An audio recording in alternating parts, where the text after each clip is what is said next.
இப்போதும் நினைத்தால் நெஞ்சம் நெகிழ்ந்திடுதே. கல்வாரி அன்பை எண்ணிடும் வேளை கண்கள் கலங்கிடுதே.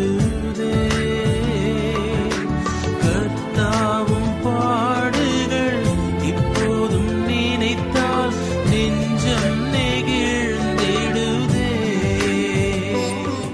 ஆண்டவராகிய இயேசு கிறிஸ்துவின் நாமத்தில் கல்வாரி நேச ஊழியங்கள் சார்பாக உங்கள் அனைவருக்கும் 2025ஆம் ஆண்டு புத்தாண்டு தின வாழ்த்துக்களை தெரிவித்துக் கொள்கிறேன். இந்த 2025ஆம் ஆண்டு காண செய்த ஆண்டவராகிய இயேசு கிறிஸ்துக்கு கோடான கோடி ஸ்தோத்திரங்களை ஏறெடுக்க கடமைப்பட்டுள்ளோம்.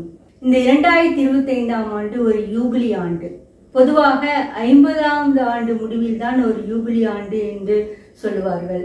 ஆனால் 2025ஆம் ஆண்டு 45வது ஆண்டின் முடிவாக இருக்கிறது. 45 × 45 நீங்கள் பார்க்கும் பொழுது 2025 வருகிறது. ஆகையால் நான் நினைத்தேன் 2025 யூபிலி ஆண்டு என்று மனதில் வந்தது. அதே போல்தான் இந்த கத்தோலிக்க திருச்சபை மக்களும் 2025ஆம் ஆண்டை ஒரு யூபிலி ஆண்டாக கணக்கிட்டு நவம்பர் 24 அவர்கள் அந்த கொண்டாட்டங்களை தொடங்கிவிட்டார்கள். ஆகையால் இதை பார்த்து கொண்டிருக்கிற எல்லா ஹெவன் டிவி நேயர்களுக்கும் 2025ஆம் ஆண்டின் புத்தாண்டு வாழ்த்துக்களை தெரிவித்துக் கொள்கிறேன். ஹெவன் டிவி உரிமையாளர் மேத்யூ பிரதர் அவர்கள் ஃபேமிலி அவர்களுக்கும் இந்த டிவி ப்ரோக்ராமை நன்றாக எடிட் செய்து கொண்டிருக்கிற எல்லா குடும்பத்தினருக்கும் கல்வாரி நேசம் ஊழியர்கள் சார்பாக நாங்கள் புத்தாண்டு வாழ்த்துக்களை தெரிவித்துக் கொள்கிறேன். மட்டும் வழிநடத்தின எபனேசர் முற்றுமுடிய வழிநடத்த வல்லவராக இருக்கிறார். ஆகையால் இந்த யூபிலி ஆண்டின் ஆசீர்வாதம் என்ன? எதற்காக இஸ்ரவேல் ஜனங்கள் இந்த யூபிலி ஆண்டை நியமித்தார்கள்? இது பிதாவாகிய தேவனின் திட்டப்படி அது யூபிலி ஆண்டாக அனுசரிக்க கடமைப்பட்டுள்ளது. ஆகையால் லேவியராகவும் 25:10 பார்த்தீர்கள் என்றால் 50ஆம் வருஷத்தை பரிசுத்தமாக்கி தேசமெங்கும் அதன் குடிகளுக்கெல்லாம் விடுதலை கூற கடவர்கள். அது உங்களுக்கு யூபிலி வருஷம். அதிலே உங்களில் ஒவ்வொருவனும் தன் தன் காணியாட்சிக்கும் தன் தன் குடும்பத்துக்கும் திரும்பி போக கடவன். பிரியமானவர்களே, 2025ஆம் ஆண்டு ஒரு விடுதலையின் வருஷம், ஒரு யூபிலி ஆண்டாக இருக்கிறபடினால் இந்த யூபிலி ஆண்டின் முக்கியத்துவம் என்ன என்றால் அது வருஷத்தை நாம் பரிசுத்தமாக்க வேண்டும், நாம் விடுதலை கூற வேண்டும், அவனவன் தன் காணியாட்சிக்கு திரும்ப வேண்டும். இஸ்ரவேல் ஜனங்களுக்கு ஒவ்வொருவருக்கும் அந்த கானான் தேசத்தை பகிர்ந்து கொடுக்கும் பொழுது ஒவ்வொரு பகுதியாக 12 கோத்திரங்களுக்கும் பகிர்ந்தளிக்கப்பட்டது. அப்பொழுது அந்த கோத்திரத்தால் யாராவது அதிகமாக வறுமைப்பட்டு இருந்தால் தங்கள் நிலத்தை மற்றவர்களுக்கு விற்கும் பொழுது அது அறுதியிட்டு விற்கக்கூடாது. அப்படி என்றால் அந்த நிலம் அவர்களுக்கு சொந்தம். அதை வறுமையின் காரணமாக அவர்கள் விற்கும் பொழுது அது மற்றவர்களுக்கு எப்பொழுதுமே அது சொந்தமாகி விடாது. இந்த யூபிலி ஆண்டு வரும் பொழுது அது ஆட்டோமேட்டிக்காக யாரிடம் விட்டாரோ அவர்கள் அந்த நிலத்தை உரிமையாளரிடம் திருப்பி கொடுத்து விட வேண்டும். ஆகையால் இந்த கருத்து என்னவென்றால் பிதாவாகிய தேவன் லேவியராகமத்தில் கூறுகிறார், நீங்கள் இந்த தேசத்தில் அரதேசிகளும் பரதேசிகளுமாக இருக்கிறீர்கள். ஆகையால் நீங்கள் நிலங்களை அறுதியிட்டு உரிமை கொள்ளக்கூடாது. நான் தான் கர்த்தர், எல்லா நிலமும் எனக்கு சொந்தமானது. பிரியமானவர்களே, நாம் எப்பொழுதும் கர்த்தருடைய கிருபைகளை உணர்ந்து நடந்து கொள்ள வேண்டும். இந்த 2025ஆம் ஆண்டு ஸ்கொயர் ஆஃப் 45 × 45 நீங்கள் பார்த்தீர்கள் என்றால் 2025 என்று வருகிறது.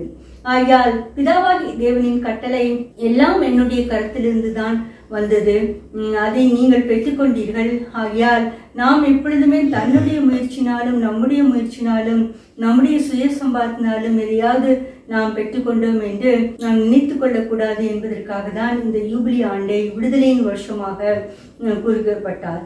ஆகையால் இந்த யூபிலி ஆண்டு பொதுவாக 2025ஆம் ஆண்டு ஒரு பரிசுத்தத்தின் ஆண்டு, ஒரு விடுதலையின் ஆண்டு. இந்த இஸ்ரவேல் ஜனங்கள் யாராவது அடிமைப்பட்டிருந்தால் அவர்கள் 50ஆம் ஆண்டு துவக்கத்தில் விடுதலை பண்ணப்படுவார்கள். அதுதான் அவர்களுக்கு கொடுத்த கட்டளை. நாமும் கூட அநேக காரியங்களிலிருந்து பரிசுத்தமாகி விடுதலை பெற வேண்டிய வருஷமாக இருக்கிறது.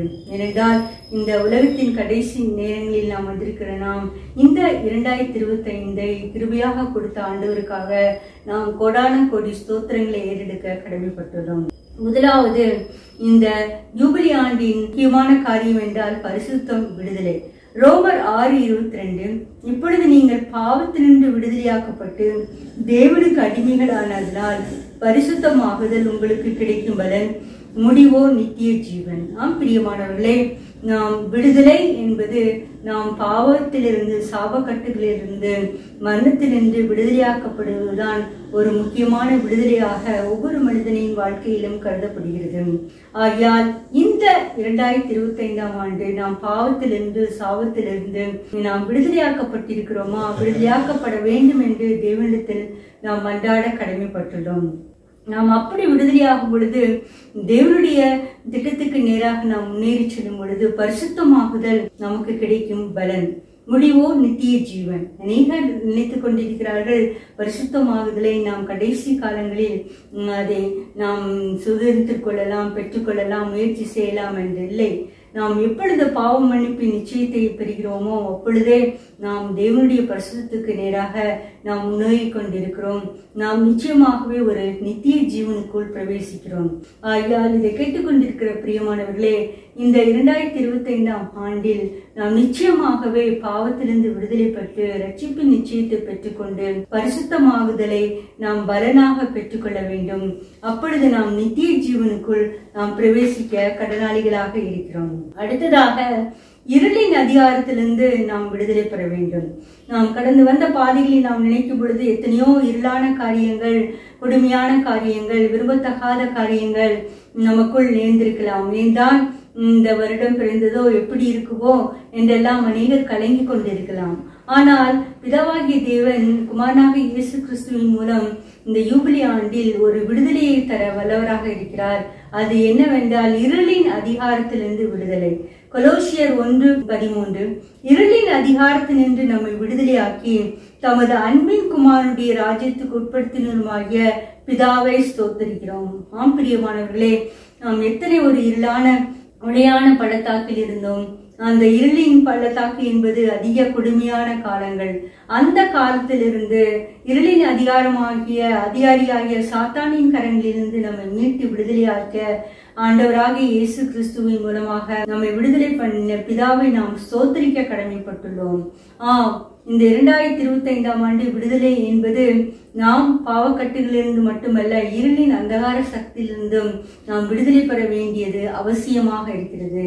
ஆகையால் நாம் பிதாவாகி தேவனை அதிகமாக ஸ்தோத்திரிக்கும் பொழுது நிச்சயமாகவே நாம் இருளின் அந்தகார கட்டுகளிலிருந்து நாம் விடுதலையாக்கப்படுவோம்.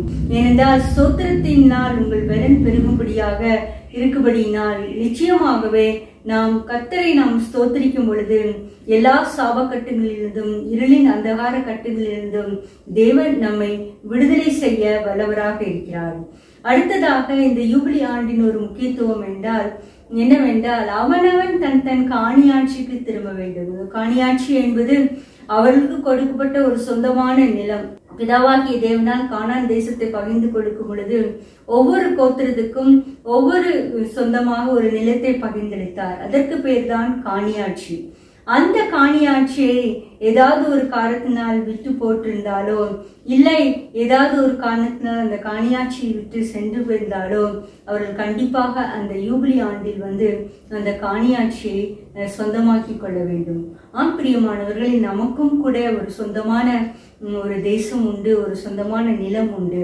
நாம் நினைத்து கொண்டிருக்கலாம், இந்த உலகத்தில் வந்தோம், எனக்கென்று எதுவும் இல்லையே, ஒரு காணி நிலம் கூட கிடையாது என்றெல்லாம் நாம் நினைத்து கொண்டிருப்போம். ஆனால் தேவன் நம்ம இருளின் அந்தகாரத்திலிருந்து விடுதலையாக்கின தேவன் நமக்கும் ஒரு சொந்தமாக ஒரு காணியாட்சியை, ஒரு சொந்த நிலத்தை தர வல்லவராக இருக்கிறார். எபேசியர் 2:12 அக்காலத்திலே கிறிஸ்துவை சேராதவர்களும் இஸ்ரவேலுடைய காணியாட்சிக்கு புறம்பானவர்களும் வாக்குத்தத்தின் உடன்படிகளுக்கு அந்நியரும் நம்பிக்கை இல்லாதவர்களும் இவ்வுலகத்தில் தேவனற்றவர்களுமாய் இருந்தீர்கள் என்று நினைத்துக் கொள்ளுங்கள். பிரியமானவர்களே, நாம் எப்பொழுது காணியாட்சிக்கு புறம்பாக இருக்கிறோம் என்றால், வாக்குத்தத்தத்தின் உடன்படிக்கை அந்நியராக இருக்கும் பொழுது, தேவனற்றவர்களாக இருக்கும் பொழுது இந்த காணியாட்சிக்கு புறம்பானவர்களாக இருக்கிறோம். நாம் தேவனை அறிந்து கொள்ளும் பொழுது நாம் இஸ்ரவேலின் புத்திரராக பிதாவாகிய தேவனிடத்தில் நாம் கணக்கிடப்படுகிறோம். நாம் இஸ்ரவேலின் புத்திரராக, ஆவிக்குரிய இஸ்ரவேலராக நாம் பிதாவாகிய தேவனிடத்தில் கணக்கிடப்படும் பொழுது நிச்சயமாகவே நமக்கு என்று ஒரு சொந்தமான ஒரு காணியாட்சி உண்டு. நமக்கு என்று ஒரு சொந்தமான காரியத்தை அவர் அனுக்கிரகம் வல்லவராக இருக்கிறார். ஆகையால் இதை கேட்டுக்கொண்டிருக்கிற பிரியமானவர்களே, உங்களுக்கு என்று ஒரு சொந்தமாக ஒரு வீடு இல்லை, நிலம் இல்லை, எதுவுமே இல்லை, நான் என்ன பரதேசியமாக இருக்கிறேன் என்று நினைத்துக் கொண்டிருக்கிறீர்களா? கவலைப்பட வேண்டாம்.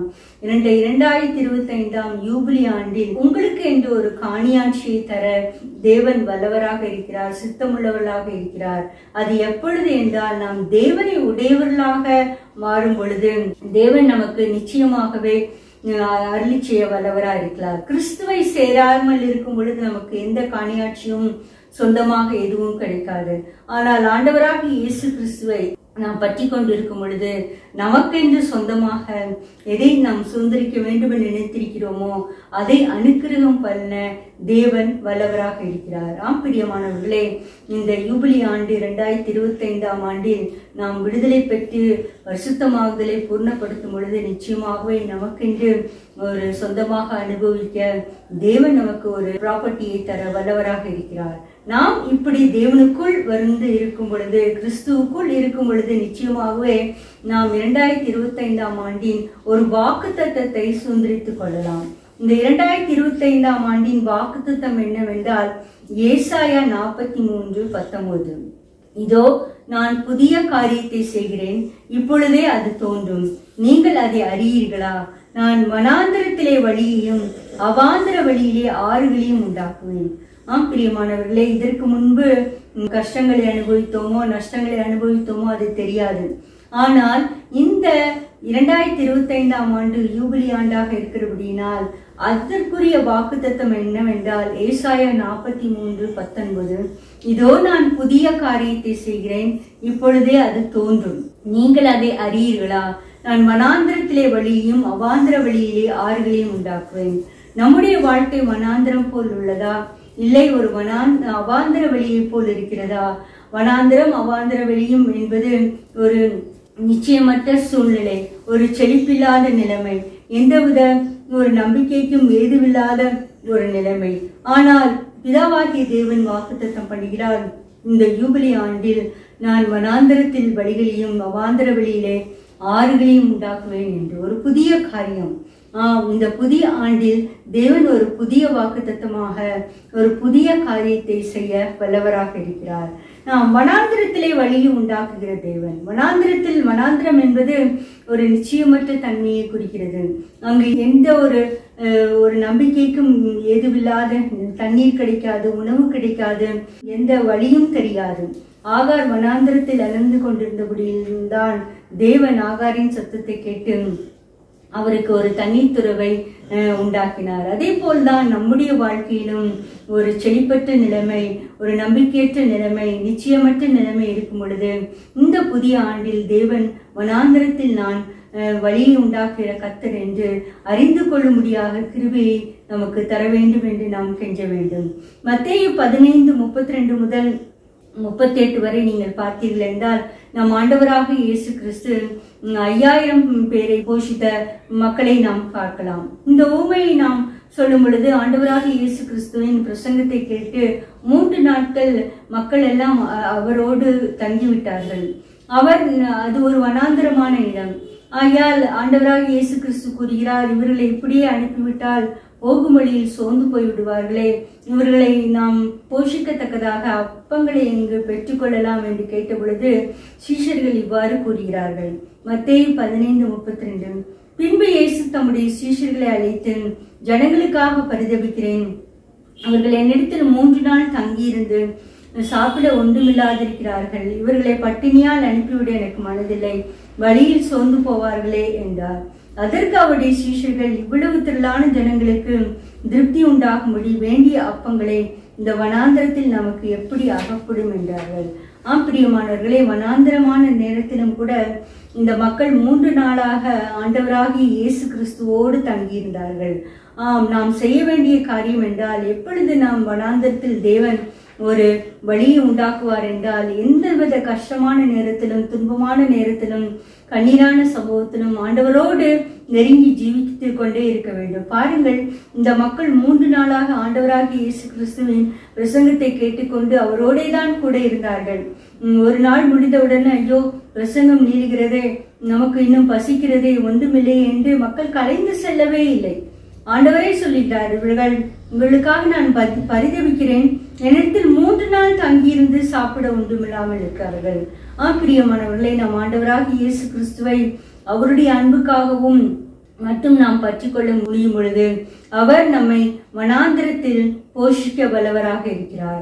அப்பொழுது அவர் கேட்டது, உங்களிடத்தில் என்ன இருக்கும் பொழுது 7 அப்பங்களும் சில சிறு மீன்களும் அவர்களிடத்தில் இருந்தது. தேவன் அதை எடுத்து ஆசீர்வாதம் பண்ணி கொடுத்தார். அப்பொழுது அந்த 7 அப்பங்களை கிட்டத்தட்ட 4000 புருஷர்கள் மட்டும் சாப்பிட்டார்கள். மீதியான துணிக்கையை 7 கோடி நிறைய எடுத்தார்கள். பிரியமானவர்களே, இதுதான் வனாந்திரத்தில் வழியை உண்டாக்குகிற தேவன். எந்தவித போக்கும் இல்லாமல் இருக்கும் பொழுது ஆண்டவராகிய இயேசு கிறிஸ்துவை மட்டும் சார்ந்து நிற்கும் பொழுது, அவர்கள் தேவனோடு சார்ந்து இந்த மக்கள் இருந்த பொழுது தேவனால் போஷிக்கப்பட்டார்கள். நாமும் கூட இந்த 2025ஆம் ஆண்டில் இந்த வாக்குத்தத்தத்தை நாம் சுதந்திரித்துக் கொள்ளும் பொழுது கொள்ள வேண்டும் என்றால் நாம் நிச்சயமாகவே ஆண்டவராகிய இயேசு கிறிஸ்துவண்டை அதிகமாக கிட்டிச் சேர வேண்டும். அப்பொழுது எத்தகைய வனாந்தரமான சூழ்நிலையாக இருந்தாலும் தேவன் நமக்கு அதை வழியை உண்டு கொள்ள வல்லவராக இருக்கிறார். 2வது அவாந்திர வெளி. அவாந்திர வெளி என்பது அதுவும் ஒரு நிச்சயமற்ற தன்மைதான். ஒரு புல் பூண்டுகளோ எதுவுமே கிடைக்காது, அது தண்ணீர் கூட கிடைக்காது, நாம் நடந்து கொண்டே இருக்க வேண்டும் தான். ஆனால் ஆண்டவர் சொல்லுகிறது, அந்த அவாந்திர வெளியிலே ஆறுகளை உண்டாக்குவேன் என்பது. அந்த அவாந்திர வெளியிலே நாம் அவர் நீரூற்றுகளை உண்டாக்க வல்லவராக இருக்கிறார். அவாந்திர வெளி என்பது அது எங்குமே ஒரு தண்ணீரே கிடைக்காத ஒரு நிலைமை. அப்படிப்பட்ட ஒரு நிலைமையும் கூட தேவன் சொல்லுகிறார், நான் ஆறுகளை உண்டாக்குவேன், நீரூற்று மட்டுமல்ல ஓடுகிற ஆறுகளை உண்டாக்குவேன் என்று. ஏனென்றால் உபாகம் 32:10, பாழான நிலத்திலும் ஊழையிடுதலும் உள்ள வெறுமையான வெளியிலும் அவர் அவனை கண்டுபிடித்தார், அவனை நடத்தினார், அவனை உணர்த்தினார், அவனை தமது கண்மணியை போல காத்தருளினார். பிரியமானவர்களே, இந்த இஸ்ரவேல் ஜனங்களை அந்த யூபிலி ஆண்டுக்குள் வருவதற்காக அவர்களை எவ்வாறு கண்டுபிடித்தார் என்றால், ஒரு அவாந்திர வெளியில் திரிந்து போகிற மக்களை கண்டுபிடிப்பது போலதான் நடத்தினார். கண்டுபிடித்தது மட்டுமல்ல, நடத்தினார், உணர்த்தினார், கண்மணியை போல காத்துள்ளார்.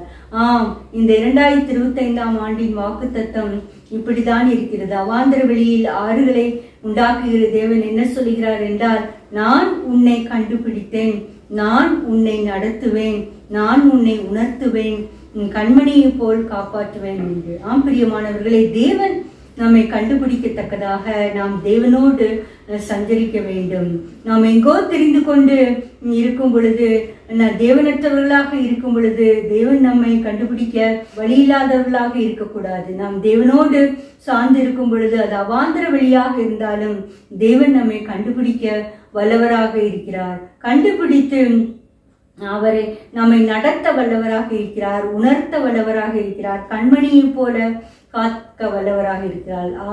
இந்த 2025ஆம் ஆண்டில் வாக்கு தத்தம், தேவன் நம்மை கண்மணியை போல காக்க வல்லவராக இருக்கிறார். நாம் கண்ணுக்குள் ஏதாவது தூசியோ எதுவுமே பட நாம் விடமாட்டோம், அதை நாம் அதிகமாக பாதுகாப்போம். ஏற்கனவே கண்ணுக்கு நமக்கு இமைகளும் பாதுகாத்து கொண்டே இருக்கிறது. ஆகையால் இந்த 2025ஆம் ஆண்டிலும் அவாந்திர வழியில் ஆறுகளை உண்டாக்குகிற தேவன் நம்மை கண்டுபிடிக்கத்தக்கதாக, நாம் தேவனை தேடத்தக்கதாக ஆண்டவர் கிருபை செய்வாராக. இந்த புதிய ஆண்டில் இதோ ஒரு புதிய காரியத்தை உண்டாக்குகிறேன் என்று சொல்லுகிற தேவன், என்ன அது புதிய காரியம் என்றால், எசேக்கியேல் 11:19, அவர்கள் என் கட்டளையின்படி நடந்து என் நியாயங்களை கை கொண்டு அவைகளின்படி செய்ய நான் அவர்களுக்கு ஏக இருதயத்தை தந்து அவர்கள் உள்ளத்தில் புதிய ஆவியை கொடுத்து கல்லான இருதயத்தை அவர்கள் மாம்சத்திலிருந்து எடுத்து போட்டு சதையான இருதயத்தை அவர்களுக்கு அருளுவேன். இந்த புதிய ஆண்டின் வாக்குத்தத்தம் என்னவென்றால், நமக்குள் ஒரு புதிய ஆவியை அருளுகிற தேவனாக இருக்கிறார். நமக்குள் ஒரு புதிய ஆவியை அருளும் பொழுதுதான் நாம் புதிய பலன் பெற்று ஜீவிக்க முடியும். கல்லான இருதயத்தை தேவன் நமக்குள் இருந்து எடுத்து போட்டு சதியான இருதயத்தை நமக்குள் தர வேண்டும். ஆம், நம்முடைய இருதயம் எப்படி இருக்கிறது பிரியமானவர்களே? இதை கேட்டுக்கொண்டிருக்கிறவர்களே, எத்தனை பிரசங்கம் கேட்டாலும் அந்த பிரசங்கம் நமக்குள் கிரியை செய்யாதபடி, எத்தனை வேதம் வாசித்தாலும் அந்த வசனங்கள் நமக்குள் சென்று கிரியை செய்யாதபடி நம்ம அலட்சியமாக கல்லான இருதயம் உடையவர்களாக இருக்கிறோமா? அப்பொழுது தேவன் ஒரு புதிய காரியத்தை செய்யவே முடியாது. தேவன் நம் வாழ்க்கையில் ஒரு புதிய காரியத்தை செய்ய வேண்டும் என்றால் ஒரு புதிய ஆவி நமக்குள் ஊற்றப்பட வேண்டும். அந்த புதிய ஆவியை ஊற்றப்படுவதற்கு தேவன் நமக்குள் இருக்கிற கல்லான இருதயத்தை எடுத்து போட்டு சதியான இருதயத்தை தர வேண்டும். அதற்கு நாம் ஜெபிக்க வேண்டும். தேவனே, இந்த புதிய காரியத்தை நீ செய்வேன் என்று வாக்குத்தத்தம் பண்ணினீரே, அதை பெற்றுக்கொள்ளத்தக்கதாக எனக்குள் ஒரு புதிய ஆவியை ஊற்ற வேண்டும். எனக்குள் இருக்கிற கல்லான காரியங்கள் எல்லாம் அறிந்து போட்டு சதியான காரியங்களாக நாம் எடுக்க வேண்டும். ஏன்னால் தேவன் நம்மை உணர்த்தினார் என்று சொல்ல முடியுது. நம்முடைய இருதயம் நம் தேவனுக்கு முன்பாக செம்மையாக இருக்கும் பொழுதுதான் ஒரு சிறிய சிறிய தவறு நடந்தாலும் தேவன் உணர்த்தும் பொழுது நாம் அதை மன்னிப்பு கேட்டு அவர்களோடு ஒப்புரவாகும். இல்லை என்றால் நம் இருதயை கடினப்படுத்தி கொண்டே கடைசியில் நாம் தேவனற்றவர்களாக மாறிவிடுவோம். ஆகையால் ஜாக்கிரதையாக இருப்போம் பிரியமானவர்களே. அடுத்தது தேவன் தருவது புதிய மனுஷன். எபேசியர் 4:24 மெய்யான நீதியிலும் பரிசுத்தத்திலும் தேவனுடைய சாயலாக சிருஷ்டிக்கப்பட்ட புதிய மனுஷனை தரித்துக் கொள்ளுங்கள். இந்த புதிய 2025ஆம் ஆண்டில் நாம் புதிதான ஆவியை பெற்றுக்கொண்டவர்களாக மட்டுமல்ல, புதிய மனுஷனை நாம் தரித்துக் கொள்ள வேண்டும். நாம் அநேக சமயங்களில் ஏதாவது ஒரு புதிய உடை என்றால், புதிய நகை என்றால், புதிதான வீடு என்றால் அது அதிகமாக சந்தோஷப்படுவோம். ஏதாவது ஒன்று காரியம் நமக்கு புதிது என்றால் அது எல்லாருடைய மனதையும் சந்தோஷப்படுத்துவதாக இருக்கிறது. ஆனால் தேவன் கூறுகிறது, மெய்யான நீதியிலும் பரிசுத்தத்திலும் தேவனுடைய சாயலாக சிருஷ்டிக்கப்பட்ட புதிய மனுஷனை தரித்துக் கொள்ளுங்கள். ஆம் பிரியமானவர்களே, இந்த புதிய மனுஷன் என்பது நம்முடைய ஆண்டவராக இயேசு கிறிஸ்து தான். நம் ஆண்டவராக இயேசு கிறிஸ்துவை இந்த யூபிலி ஆண்டில் தரித்து கொண்ட மக்களாக நாம் காணப்பட வேண்டும். மற்றவர்கள் நம்மை காணும் பொழுது இவர்களுக்குள் ஏதோ ஒரு விசேஷித்த ஆவி இருக்கிறது, அதனால் இவர்கள் விசேஷித்தமானவர்கள் என்று கண்டுகொள்ளத்தக்கதாக ஆண்டவராக இயேசு கிறிஸ்துவை நாம் தரித்து கொள்ள வேண்டும். நாம் அப்படி தரித்து கொள்ளும் பொழுது என்று முன்னால் மெய்யான நீதி, நாம் நீதி செய்கிற மக்களாகவும் நாம் பரிசுத்தத்தின் மேல் பரிசுத்தம் அடைகிற மக்களாகவும் நாம் காணப்படுவோம். ஆகையால் இதை கேட்டுக்கொண்டிருக்கிற பிரியமானவர்களே, இந்த யூபிலி ஆண்டில் நாம் முதலில் பார்த்த பொழுது இந்த இஸ்ரவேலின் பரிசுத்தம் வேண்டும், விடுதலை பண்ண வேண்டும். குமாரன் உங்களை விடுதலையாக்கினால் மெய்யாகவே விடுதலையானவர்கள் என்று சொல்லும் பொழுது நாம் பாவங்களிலிருந்து, இருளின் சாபங்களிலிருந்து விடுதலையாக்கும் பொழுது நாம் பரிசுத்தமாகுதலை பூரணமாக பற்றுக்கொள்வோம். மேலும் அப்படி ஒரு காரியம் வரும் பொழுது தேவன் நமக்கென்று சொந்தமாக ஒரு காணியாட்சியை வகையறுக்க வல்லவராக இருக்கிறார். இப்படி நாம் தேவனுக்குள் சொந்த ஜனமாக இருக்கும் பொழுது இந்த 2025ஆம் ஆண்டின் ஒரு புதிய வாக்குத்தத்தத்தை நாம் பெற்றுக்கொள்ள சித்தமுள்ளவர்களாக இருப்போம். அது என்ன காரியம் என்றால், இதோ நான் ஒரு புதிய காரியத்தை செய்கிறேன், அது இப்பொழுதே தோன்றும், நீங்கள் அறியவில்லையா? நான் வனாந்திரத்திலே வழியையும் அவாந்திர வழியிலே ஆறுகளையும் உண்டாக்குவேன். ஏசாயா 43:19. பிரியமானவர்களே, நம்முடைய வாழ்க்கை எத்துணை வனாந்திரமாக இருந்தாலும், எத்துணை அவாந்திரமாக இருந்தாலும் கவலைப்படவே தேவையில்லை. தேவன் நமக்கு ஒரு புதிய காரியத்தை செய்ய வல்லவராக இருக்கிறார். எப்பொழுது என்றால், நம்முடைய வாழ்க்கையில் புதிதான ஆவியாய் ஆண்டவராக இயேசு கிறிஸ்து நம்மேல் ஊற்றப்படும் பொழுது, நம்முடைய சதையான இருதயத்தை நமக்குள் கொடுக்கும் பொழுது நிச்சயமாகவே நமக்குள் எல்லாமே புதிதாக மாறும். மேலும் நாம் புதிய மனுஷனாகி ஆண்டவராக இயேசு கிறிஸ்துவை நீதியினாலும் பரிசுத்தினாலும் தரித்து கொள்ளும் பொழுது நிச்சயமாகவே யூபிலி ஆண்டின் விடுதலையையும், யூபிலி ஆண்டின் பரிசுத்தத்தையும், யூபிலி ஆண்டின் காணியாட்சியும் நாம் சுதந்திரித்துக் கொள்ளத்தக்கதாக நான் இஸ்ரவேலில் ஆவிக்குரிய இஸ்ரவேலராக மாற்றப்படுவோம். தேவன் அதற்கு கிருபை செய்வாராக. ஜெபம். எங்களை நேசிக்கிற அன்பான பிதாவே, இந்த 2025ஆம் ஆண்டு புதிய ஆண்டுக்குள் எங்களை பிரவேசிக்க தந்த கிருபைக்காக ஸ்தோத்திரம். ஆண்டவரே, இந்த நாளிலும் இது யூபிலி ஆண்டு என்று வாக்கு தெரிவித்தபடி ஆண்டவரே, இந்த யூபிலி ஆண்டில் நாங்கள் இப்ப விடுதலை பண்ணப்பட வேண்டும் கர்த்தாவே. பாவத்திலிருந்தும் சாபத்திலிருந்தும் இருளின் அந்தகாரத்திலிருந்து விடுதலையாக்கப்பட வேண்டும் கர்த்தாவே. ஆண்டவரே, நாங்கள் விடுதலையாகி பரிசுத்தத்துக்கு நேராக நடத்தப்பட வேண்டும் கர்த்தாவே.